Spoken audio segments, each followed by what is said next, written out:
Between September 1984 and August 1989, 771 people were necklaced or doused with fuel and burnt to death. The myth perpetuated by the state then was that this was an example of African brutality. The truth we know now is that this repulsive form of killing was first started by white Rhodesian security forces in the 1970s and then brought to South Africa by the security police. Policemen burnt Supiwo Mtumkulu and Topsy Madaka to ashes in 1982, the Pepco 3 in 1985, and Sizwe Kondile in 1989. May God forbid anything like this ever happening again in our land. In 1988, Mary-Anne Serrano died a different kind of death. Like Makis Kosana, she was innocent. Her only sin was that she sat down in a Boksburg restaurant targeted by an Umkhonto Sizwe bomber. Someone has to answer her father's questions.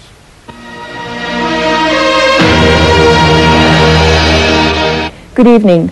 A woman was killed in one of 2 bomb explosions on the East Rand today. She died in the Johannesburg hospital a short while ago.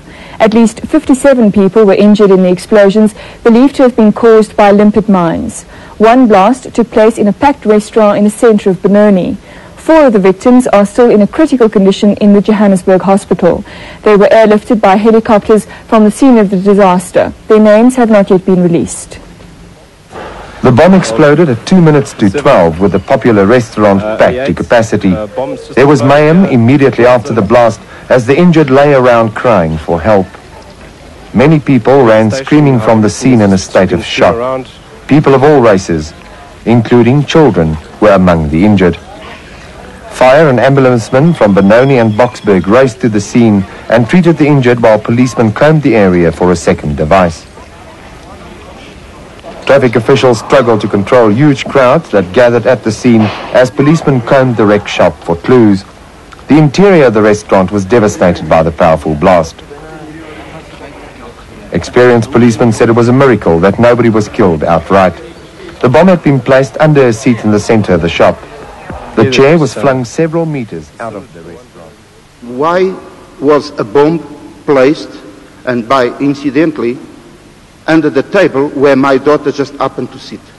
She walked in, there was an empty table, and she sat there to having a usual breakfast in Wimpipa. I believe she was expecting some friends as well.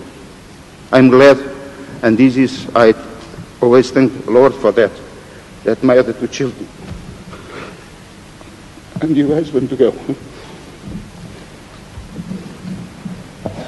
I never received any satisfaction information.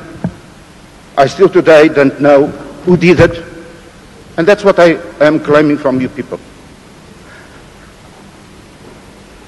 I even don't want to see the person. I'm not looking for blood. I'm not teeth for teeth.